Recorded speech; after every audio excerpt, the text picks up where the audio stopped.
Assalamualaikum warahmatullahi wabarakatuh.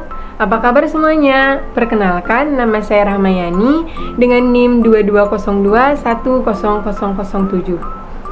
Saya mahasiswi dari Universitas Maliku Saleh, Fakultas Ilmu Sosial dan Ilmu Politik, dengan prodi Administrasi Publik. Saya dari kelas 2A.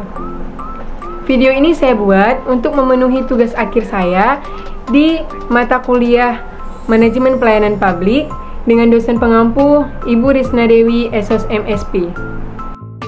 Baik semuanya, pada kesempatan ini saya akan sedikit memaparkan tentang konsep manajemen pelayanan publik. Tapi sebelum kita masuk pada materi, saya akan menjelaskan sedikit tentang apa itu manajemen, pelayanan, dan juga publik.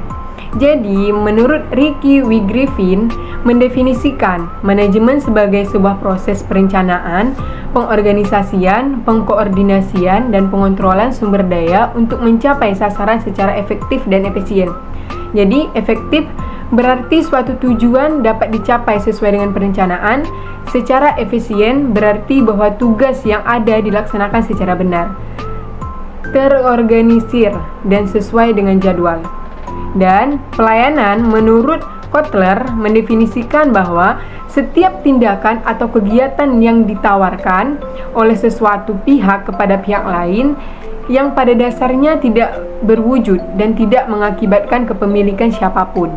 Nah, sedangkan publik juga didefinisikan sebagai bukan pribadi yang meliputi orang banyak berkait dengan satu mengenai suatu negara, bangsa, atau masyarakat yang tidak berafiliasi dengan pemerintah bangsa tersebut. Nah, jadi publik ini bisa dibilang adalah suatu barang ataupun jasa yang memang bisa dinikmati oleh seluruh masyarakat dan tidak ada yang namanya milik kepribadian. Oke teman-teman semuanya, tadi kita sudah memahami tentang manajemen, pelayanan, dan publik. Selanjutnya kita akan langsung masuk pembahasan, yaitu tentang manajemen pelayanan publik. Nah, manajemen pelayanan publik ini dapat diartikan sebagai suatu proses penerapan ilmu dan seni untuk menyusun rencana dan mengimplementasikan rencana, mengkoordinasikan dan menyelesaikan aktivitas-aktivitas pelayanan demi tercapainya tujuan-tujuan pelayanan.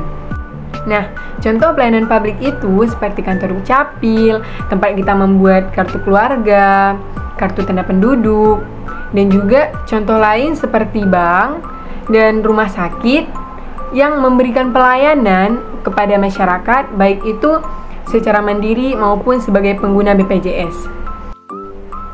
Nah teman-teman, tadi kan kita sudah membahas tentang definisi mengenai manajemen pelayanan publik dan juga contohnya. Sekarang kita akan sedikit membahas tentang ciri-ciri dari manajemen pelayanan publik itu apa sih? Nah, ciri-cirinya itu kegiatan tersebut dilakukan oleh pemerintah dan juga untuk pemenuhan dasar kepada masyarakat dan berbentuk barang dan jasa publik yang tentunya terkait dengan kepentingan publik, dan itu semuanya dilakukan pemerintah hanya untuk khalayak ramai atau publik. Nah, selanjutnya yaitu pembahasan tentang asas-asas pelayanan publik. Yang pertama adalah transparansi, yaitu bersifat terbuka, mudah dan dapat diakses oleh semua pihak yang memerlukan dan disediakan secara memadai serta mudah dimengerti. Dan yang kedua ada akuntabilitas, yaitu dapat dipertanggungjawabkan sesuai dengan ketentuan peraturan perundang-undangan. Dan yang ketiga adalah kondisional, yaitu sesuai dengan kondisi dan kemampuan memberi dan penerima pelayanan dengan tetap berprinsip pada efisiensi dan efektivitas. Dan yang keempat ada partisipatif, yaitu mendorong peran serta masyarakat dalam menyelenggarakan pelayanan publik dengan memperhatikan aspirasi, kebutuhan, dan harapan masyarakat. Dan yang kelima yaitu kesamaan hak, yaitu tidak diskriminatif dalam arti tidak membedakan suku, ras, agama, golongan, gender, dan status ekonomi.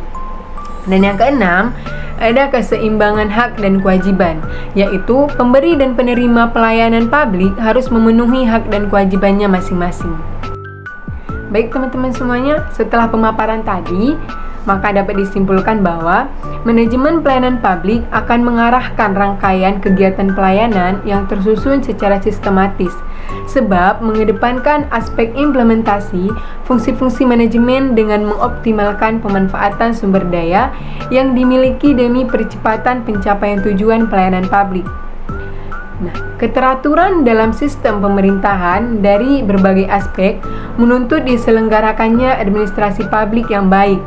Penyelenggaraan administrasi publik mendorong para administrator negara untuk mensosialisasikan, mengimplementasikan, mengawasi dan mengevaluasi kebijakan-kebijakan pemerintah terkait pelayanan publik yang setiap pemerintah daerah memberikan respon kepatuhan yang tinggi terhadap kebijakan pemerintah yang diterbitkan tersebut.